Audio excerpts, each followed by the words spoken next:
అసలు నీకేం కావాలి? నాకు ఆస్తి కావాలి మేడం. ఆస్తా? మేము ఎట్లా బతకాలి మేడం మరి?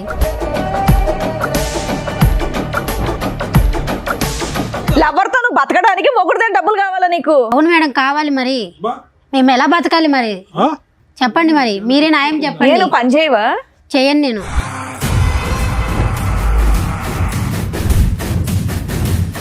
రేణుకా గారు మీరేనా? రండి.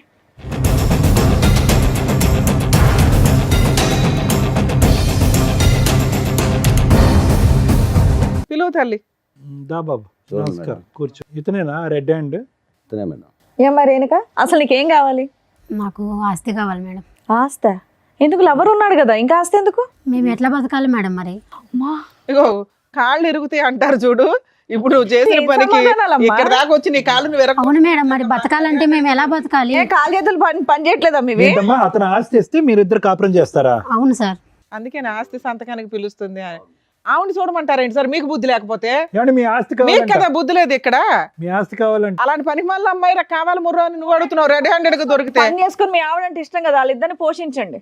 వాళ్ళిద్దరు ఒక ఇంట్లో ఉంటారు, మీరు సంపాదించి డబ్బులు పంపించండి వాళ్ళకి. అలా కాదు, మీరేమో వచ్చి భారీ కావాలి అని అంటున్నారు, ఆమె ఏమో వచ్చి మీ ఆస్తి కావాలంటుంది. ఎందుకంటే సురేష్ ఆవిడ కలిపి లగ్జరియస్. ఏంటండి ఇది? నాకు చాలా కామెడీగా ఉంది. ఏ కామెడీ లేదేం లేదు, ఇద్దరిని తీసుకెళ్ళి లోపల వేయడమే. ఎందుకు వేస్తాడు మేడం లోపల? సిగ్గుందా నీకు? ఏం మాట్లాడుతున్నావు? ఎందుకే లవర్తో నువ్వు బతకడానికి మొగుడుతో డబ్బులు కావాలా నీకు? అవును మేడం కావాలి మరి. మేము ఎలా బతకాలి మరి చెప్పండి, మరి మీరే న్యాయం చెప్పండి. నేను పని చేయవా? చేయను నేను. మళ్ళీ అలాంటప్పుడు అయినందుకు నీకు డబ్బులు ఇవ్వాలి? అతని మీద ఉన్న నాకు కావాలి, నాకు ఆయన మీద ఉన్న ఆస్తి మాత్రం నాకు కావాలి. నాకు అంతే. ఆస్తి కావాలా? లేదు సార్. అమ్మాయి ఆస్తి తెచ్చిన అమ్మాయి కావాలి. ఆ అమ్మాయి ఆస్తి వస్తే నువ్వు తిని బతుకుదాం అనుకుంటున్నావు. ఎంత బుద్ధిమంతుడే. తను ఎందుకు తిని బతుకుతాడు సార్? తను కష్టం చేసి పోషిస్తాడు. నా ఆస్తి నాకు రాసి ఇమ్మను. ఎందుకు రాసి ఇవ్వాలి నీకు? ఇన్ని రోజుల నుంచి సంసారం చేసేగా, బాబుని కనిచ్చాగా. నువ్వు చేసావుగా ఇంత సంసారం. చేసే కాబట్టి నీ పేరు మీద ఉన్న ఆస్తి వాళ్ళకి ఇచ్చేసి కొడుకుని పోషించుకుంటాడు ఆయన. నెల నెల నువ్వు పని చేసి నెల నెల నీ జీతం తీసుకెళ్ళి ఆయనకి ఇవ్వు, ఆయన కొడుకుని పెంచుకుంటాడు. కాపురం ఆయన ఒకడే చేయలే, నువ్వు కూడా చేసావుగా. చేయలేదా? చేసా. డబుల్ చేసావు నువ్వు, ఆయన సింగిలే చేసాడు. అతను చేసే కంటే నేను ఇది చేసిన తక్కువేం కాదు మేడం. అమ్మో ఆయన ఏం చేశాడమ్మా? ఆయన ఎవరినైనా మోసుకొచ్చి కూర్చోబెట్టాడు ఇక్కడ? బాగానే నేర్చుకున్నావు మాటలు. అమ్మో పిల్ల ధైర్యానికి మెచ్చుకోవాలండి. ఏం చూసి మాట్లాడుతున్నారు మీరంతా? ఇతను చూసుకొని మాట్లాడుతున్నాను. చూసుకోమ్మా.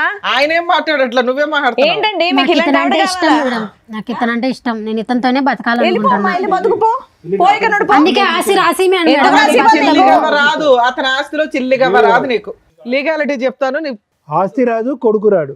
నీ కొడుకు ఎలాగా? మీకేంటండి? మీరు చెప్పండి. ఇవిడ కావాలంటే చెప్పవసరం, మనమే చెప్తాం. ఆయనకేం తెలుసు? కూర్చొని వినండి. మీరే ఏదో ఒకటి చేయండి మేడం. అందుకే కూర్చొని ఏం లేదు. నా ఆస్తి ఇవ్వండి, నేను అతను నా ఏంటి నీ ఆస్తి అను. ఉండుండమ్మా, నీకు ఎలాంటి ఆస్తులు ఇవ్వాలో, ఎలాంటి ఆస్తులు పంచిపెట్టాలో డాక్టర్ గారు, అడ్వకేట్ మేడం చెప్తారు, వినండి. సార్, ఇక్కడ ఎవరికన్నా కౌన్సిలింగ్ ఇవ్వాలంటే రాము గారికి ఇవ్వాలేమో. ఏంటంటే ఇది అస్సలు అర్థం పద్ధం లేనటువంటిదండి. చూసేటటువంటి ప్రేక్షకులు కూడా విచిత్రం అనుకుంటారు. అసలు ఇది మంచితనం అనుకోవాలా, పిచ్చితనం అనుకోవాలా, ఏమనుకోవాలి? మీరు రెడ్ హ్యాండెడ్గా చూశారు మీ భార్యని తప్పు చేస్తుండగా. అప్పటి వరకు మీరు ఆవిడకి ఏమీ తక్కువ చేయలేదు, ఏది కావాలంటే అది తీసుకొచ్చి పెట్టారు. అక్కడున్నప్పుడు ఓకే, ఏదో చూశానంటే కనుక క్షమించేద్దాం సార్, వదిలేద్దాము, ఎందుకంటే బాబు ఉన్నాడు అనేది కొంతవరకు మాకు అర్థమైంది. ఇక్కడికి వచ్చి కూర్చున్న తర్వాత బహిరంగంగా ఇక్కడ కూర్చుని పక్కన ఆ అబ్బాయిని పెట్టుకుని ఇతను కావాలి ప్లస్ నీ ఆస్తి కావాలి అన్నా కూడా ఇప్పటికీ కూడా మీకు ఒక పౌరుషం రావట్లేదు, కోపం రావట్లేదు. ఇప్పటికి కూడా మారితే కనుక భార్యని పట్టుకెళ్దామని అంటున్నాం. అసలు ఏ కోసానైనా కూడా ఆ అమ్మాయిలో ఒక మానవత్వం, ఒక మంచితనం ఉందా? ఒక బిడ్డకి తల్లిలా మాట్లాడుతుందా? మిగతా సంగతి వదిలేసేయండి. మీరు అనుమానం పడతారు, కొడతారు, తిడతారు, హింస పడతారు, తాగొస్తారు, ఇవన్నీ తర్వాత మాట్లాడుకుందాం. కానీ ఆ కొడుకు ఏం తప్పు చేశాడు? ఆ కొడుకు సాక్షిగా ఈరోజు ఈ అమ్మాయి అబద్ధాలు ఆడుతుంది. రాముగారు ఒకటి గుర్తుపెట్టుకోండి, బాబు మీరు ప్రేమించారు, ఓకే, ప్రేమించి పెళ్లి చేసుకున్నారు. ఎక్కడో మారుమూల ప్రాంతం నుంచి పగలనక రాత్రనక కాయ కష్టం చేసుకుని ఇంట్లో అన్ని సుఖాలు తీసుకొచ్చి పెట్టారు. ఈ అమ్మాయి ఈ పక్కన సురేష్ ఎప్పటి నుంచి నడిపిస్తుంది రాయబారం? 4 సంవత్సరాలు బట్టి. అంటే ఈ అమ్మాయికి బాగా అలవాటైనటువంటి సీక్వెన్స్ ఏంటంటే ఇక్కడ తినటం, అక్కడ సుఖపడటం. ఇది అలవాటైపోయింది ఈ సీక్వెన్స్. ఎప్పటి వరకు అలవాటు అయ్యింది అంటే కనుక ఎప్పుడైతే ఇది సాఫీగా మీ కళ్ళకు కనిపించకుండా నడిచిందో అప్పటి వరకు కొనసాగింది. దురదృష్టం ఏంటంటే ఇది 4-5 సంవత్సరాలు బట్టి నడిచేటటువంటి ఈ కథ 4 నెలల క్రితమే మీ కళ్ళెదురుగుంటే పడింది.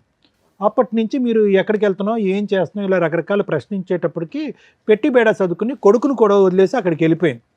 కానీ ఈవిడికేంటి, కేవలం సురేష్ ఒకటే వద్దు, ఎందుకంటే 4 years పాటు సురేష్తో పాటు కాపురం చేస్తూ మీ సుఖాలన్నీ అనుభవిస్తుంది, ఆస్తి తీసుకెళ్ళి ఆడికి పెడతాను ఆడ పెడుతుంది. కాబట్టి ఇప్పుడు కావాల్సింది ఏంటంటే కనుక ఇప్పుడు సురేష్ కావాలి, ప్లస్ మీ దగ్గర ఉండే లగ్జరీ కావాలి. సో అది లేకుండా ఆవిడ వదిలేయట్లేదు. వాస్తవానికి ఈరోజు మీరు నిజంగా అదృష్టవంతులు, ఈ అమ్మాయి బయటికి వెళ్ళిపోవటం అనేది. లేదంటే ఇక్కడే ఉందనుకోండి, సురేష్ కావాలి, మీ అనుమానం వద్దు, ప్లస్ మీ ఆస్తి కావాలంటే రాత్రి మీ ముక్కు మీద ఒక పిల్లో పెట్టి చంపేసి ఉండేది ఈ అమ్మాయి, ఆ సురేష్ హెల్ప్ తీసుకుని. ఎందుకు ఆ మాట అంటున్నాను అంటే కనుక ఎక్కడ కూడా ఏ కోసాన కూడా ఆ అమ్మాయికి ఒక పశ్చాత్తాపం కానీ, బాధ కానీ, ఒక ఆలోచన కానీ ఏమీ లేదు. గర్వంగా మాట్లాడుతుంది. కరెక్టే సార్, అలానే ఉంది ఇప్పుడు. సో ఒకటి వినండి రాము గారు, మీరు ఏదన్నా చేయాలి అని అనుకుంటే బాబున్నాడు అనే పాడటం ఆపేసేయండి. బాబుకు ఒక మంచి భవిష్యత్తు కావాలి అంటే కనుక బాబు కేవలం ఒక తల్లిని చూడటమే కాదు, మంచి వాతావరణం చూడవలసినటువంటి అవసరం కూడా ఉంది.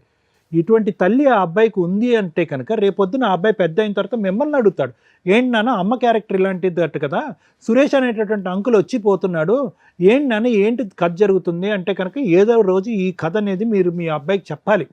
చెప్పినప్పుడు బాబు ఏమంటాడు అంటే, ఎందుకు నాన్న అటువంటి తల్లిని ఇంట్లో పోషించావు, ఏమి ఇచ్చింది ఆవిడకి, ఆవిడ మనకి ఏమి ఇచ్చింది అనే మాట అంటాడు. ఏం మాట్లాడతారు?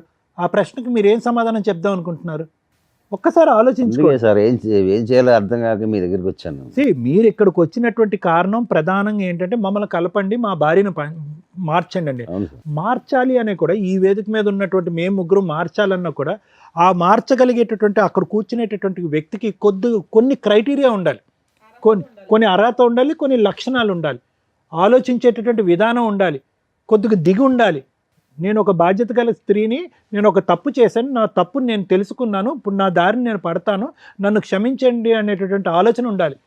ఆ అమ్మాయిని వదిలేస్తే కనుక ఈరోజు 2 నిమిషాల్లో మిమ్మల్ని చంపేసి మీ ఆస్తి రాయిపించేసుకుని అతనితో పారిపోయేటట్టుగా ఉంది.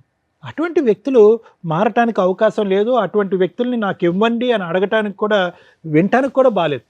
సో ఈరోజు మీరు పరిష్కారం అని చెప్పి ఇక్కడి వరకు వచ్చారు, ఈ వేదికను నమ్ముకుని వచ్చారు. మీరు నమ్ముకున్నందుకు ఈరోజు ఆ అమ్మాయిని బతుమాలో వామాలో లేదంటే సురేష్కి ఒక 4 తగిలించి ఇక్కడి నుంచి పంపించినా కూడా వ్యక్తిత్వపరమైన లోపం ఉన్నటువంటి మీ భార్య ఎప్పటికీ మారదు. మారినటువంటి వ్యక్తి 10 రోజుల పాటు మీతో ఉంటుంది, తర్వాత మళ్ళీ వెళ్ళిపోతూ ఉంటుంది. మళ్ళీ మీ దగ్గరికి వచ్చి నాకు పైసలు కావాలి, నేను సుఖపడాలి అంటుంది. ఆవిడ కష్టపడదు, అతను పక్కనున్న అతను కష్టపడనివ్వదు, ఈ డబ్బులతోనే వాళ్ళు బ్రతుకుదామని డిసైడ్ అవుతారు. ఒక్కసారి ఆలోచించుకోండి, ఇది ముఖ్యమైనటువంటి అంశం. మీరు ఇక్కడ మాకంటే ముందు వద్దు సార్ దండం, ఇటువంటి వ్యక్తి కాదు, ఇటువంటి పాపాత్మురాలు నాకు వద్దు, ఇలా మోసం చేసినటువంటి వ్యక్తిని ఏ విధంగా శిక్షించి బుద్ధి చెప్పాలన్నది చెప్పండి అని అన్నాను. అమ్మా రేణుక నీ పేరు ఏంటమ్మా, ఏం చూసుకున్నామ్మా నీకు అంత పౌరుషం, అంత గర్వం? ఏది మీ తల్లిదండ్రులకి తెలుసా ఇక్కడ జరిగేటటువంటి వ్యవహారం అంతా? తెలీదు. ఎందుకు తెలియదు అంటే కనుక అక్కడ లవ్ స్టోరీ అని చెప్పి అప్పుడు బయటకు వచ్చేసావు, అప్పుడే చేదరించుకుని వద్దమ్మా అని చెప్పారు. నీ క్యారెక్టర్ బాగా తెలుసు, వాళ్ళకి నీ క్యారెక్టర్ తెలుసు, కానీ పాపం నిన్ను అంత సిన్సియర్గా ప్రేమించినటువంటి రాముకు నీ క్యారెక్టర్ తెలియలేదు. అతనేమనుకున్నాడు, నేను ఒక్కడే లవర్ అని అనుకుంటున్నాడు. కానీ అతను తెలియనటువంటి నిజం ఏంటంటే కనుక అతను వెనకతలు 4 ఉన్నారు క్యూలో అని చెప్పి. నేను ఇలాగే అంట, సురేష్ ఒక్కడే ఉన్నాడని నమ్మకం ఏంటి అంత సుఖపెట్టేటటువంటి రామునే వదిలేసినప్పుడు సురేష్ని నమ్మి ప్రేమించవలసినటువంటి అవసరం ఏంటి? సో కాబట్టి ఇక్కడ ఏంటంటే ప్రేమ అనే దానికి నీకు నిర్వచనం తెలీదు, ప్రేమ అనేటటువంటి సబ్జెక్ట్ గురించి నీకు ఒక ఆలోచన తెలీదు, ఒక ప్రేమించేటటువంటి భర్తని అర్థం చేసుకునే కెపాసిటీ లేదు, ప్రేమించేటటువంటి కొడుకుని చూసుకునేటటువంటి ఆలోచన లేదు నీకు.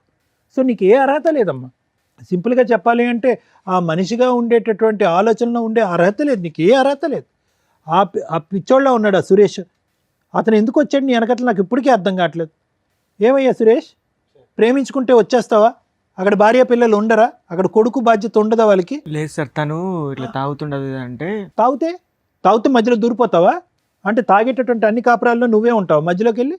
ఒకే చోట పని చేసుకుంటున్నారు, లేదంటే నీకు ఎక్కడో ఒక పరిచయం ఉంది, ఆవిడెక్కడ పని చేయట్లేదు, ఏదో ఒక పరిచయం ఏర్పడింది, నీకు ఒక 2 కష్టాలు ఉన్నాయనేది నీకు చెప్పుకున్నంత మాత్రాన కాపురాన్ని సరిదిద్దుతావా? లేదంటే అతనికి హెల్ప్ చేస్తావా? ఫ్రెండ్లీగా అతను తాగుడు మానిపించేటటువంటి దానికి చేయూతనిస్తావా? లేదంటే మధ్యలో దూరిపోతావా?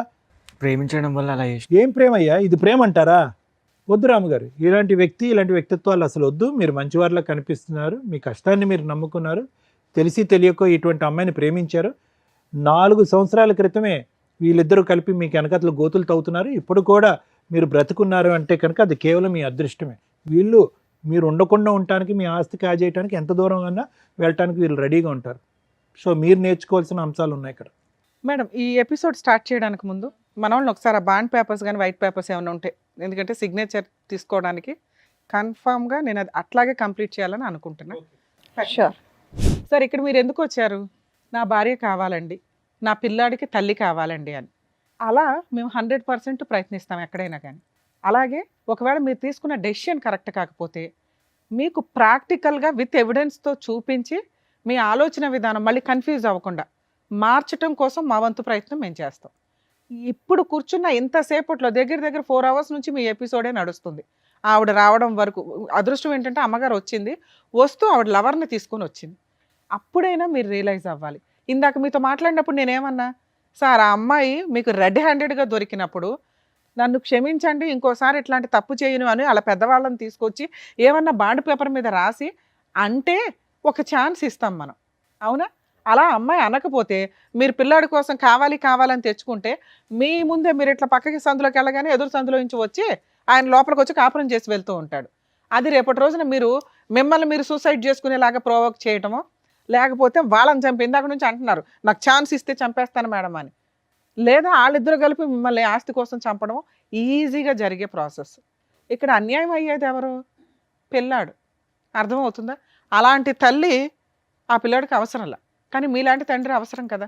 కాకపోతే మీ దగ్గర ఉన్న మైనస్లు ఏంటో కొన్ని చెప్తుంది ఆ అమ్మాయి. తాగుతాడండి, తిడతాడండి, అనుమానిస్తాడండి అని. అనుమానించడం గురించి మేమైతే అసలు కొంచెం కూడా డౌట్ పడట్లా, ఎందుకంటే ఆవిడ క్యారెక్టర్ 4 years నుంచి సీక్రెట్గా నడుస్తుంది కాబట్టి మీకు అనుమానం కదా, అది నిజాన్ని మీరు కన్ఫ్యూజ్ అవుతున్నారు, అది నిజం, అనుమానం కాదు. ఓకే, ఇక ఆ తాగుడు ఏంటి, ఆ తాగుడు పంచాయతీ ఏంటో అర్థం కాల. మీ దగ్గర ఓ పిల్లాడు ఉంటున్నాడు. లేదు మేడం, ఈ దీనివల్ల తాగడం సార్ మేము ఈ స్టేజ్ మీద మిమ్మల్ని రిక్వెస్ట్ చేసేది ఆ తాగుడు మానేయండి. 2, ఆ అమ్మాయి మీకు కరెక్ట్ కాదు, కానీ ఆ అమ్మాయి అడిగిన ఒక దారుణమైన మాట ఏంటో తెలుసా? ఆస్తి కావాలి అని. ఆస్తి కోసం ఎంత దూరం అన్నా వెళ్ళటానికి పర్ఫెక్ట్గా అమ్మాయి క్యారెక్టర్ సరిపోతుంది. ఇక్కడ ఆవిడతో మాట్లాడినాక మళ్ళీ మీతో మాట్లాడతా. ఎందుకు ఈ పేపర్ ఇక్కడ పెట్టించానో తెలుసా? మిమ్మల్ని కాపాడడం కోసం. అర్థమవుతుందా? సార్ మీతో మాట్లాడతా, ఈవిడతో మాట్లాడక చాలా ఉంది. సిగ్గులేదా మీకు? ఎక్కడన్నా లేడీస్ని మోసం చేస్తున్నారు, లేడీస్ వెన్నుపోట్లు పొడుస్తున్నారంటే మీరేంట్రా బాబు మగాళ్ళు పొడుచుకుంటున్నారు? ఆయన నీలాంటి మగాడేగా, ఆయన నీలాగా లవ్ చేశాడుగా, నీలాగా నమ్మకంగా పెళ్లి చేసుకున్నాడు, ఓ పిల్లాడిని కన్నాడుగా, ఆయనకే దిక్కాణం లేదు, నువ్వెక్కడ? అలా ఊది అవతలేస్తుంది అమ్మాయి, తెలుసా నీకు ఆ సంగతి? ఇక్కడ 6 years తిప్పి కొడితే 4 years నుంచి మోసం చేస్తుంది. నీది 4 years, ఇంకో 2 years అయితే ఊది అవతలేస్తుంది. నేను అర్థమవుతుందా? ఇలాంటి అమ్మాయిని నమ్మి లవ్ చేస్తున్నా అంటావా? రెడ్ హ్యాండెడ్గా దొరికిన భర్తకే దిక్కాణం లేదు ఇక్కడ, ఆయన లవ్ చేస్తున్నానని అంటున్నాడు. ఆఫ్టర్ ఆల్ లవర్వి, పైగా పెళ్ళై ఓ పిల్లాడున్న తల్లి, దానికి ఇంకో గ్రాండ్గా ఉన్న ట్యాగ్ ఏంటో తెలుసా? మోసగత్తె అని. అలాంటి అమ్మాయి కావాలని నువ్వు అడుగుతున్నావు చూసావా? అసలు నీకు ఆ అమ్మాయితో కలిసి ఉండడమే పెద్ద పనిష్మెంట్. నిన్ను వెళ్ళిపోమని చెప్పలేను, ఉండమని చెప్పలేను, ఎందుకంటే మీ గొయ్య మీరు తవ్వుకుంటున్నారు, కొంచెం ఊబిలోకి దిగిపోయి అంత తవ్వుకోండి. మీలాంటి బుద్ధి లేని వాళ్ళకి అలాగే జరగాల. బయట ఖాళీగా అమ్మాయిలు దొరకలేదా మీకు ఎక్కడ? ఈ పనికి మాలిన ఆవిడే దొరికిందా? ఆవిడ చెప్పే ఒక్క రీజను కరెక్ట్గా లేదు తెలుసా? మేము ఒక మాట నోరు జారం అండి, చాలా జాగ్రత్తగా మాట్లాడతాం, కానీ అమ్మాయి మాట్లాడిన విధానం ఇందాక మేడం మాట్లాడినప్పుడు ఎంత యారగెన్సీ చూపించిందో తెలుసా?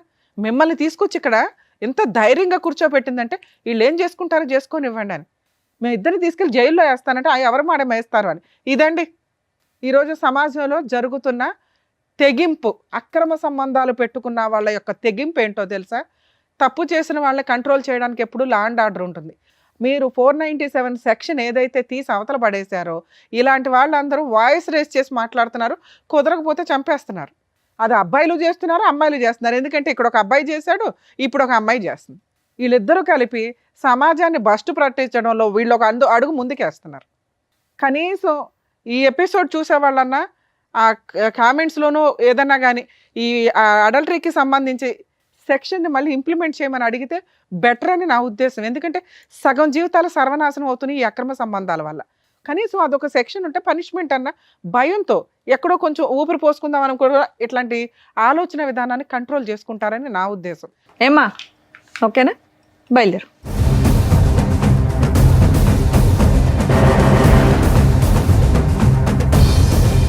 సార్ మీరు కొంచెం ధైర్యంగా ఉండండి. మేబీ ఈ డైవర్స్ పిటిషన్స్ కొంచెం మ్యాక్సిమం 2 monthsలోనే అయిపోతాయి, మ్యూచువల్ డైవర్స్ కాబట్టి. తర్వాత కొంచెం గ్యాప్ తీసుకుని పిల్లోడికి బాగా చూసుకునే వాళ్ళు ఎవరైనా దొరికితే చూడండి, లేకపోతే మీ ఇంట్లో వాళ్ళ దగ్గర దింపండి పిల్లాడిని, సరేనా? ఆ తాగుడు మానండి sir please. Thank you thank you. Thank you sir, thank you madam. మరో కథతో మళ్ళీ కలుద్దాం.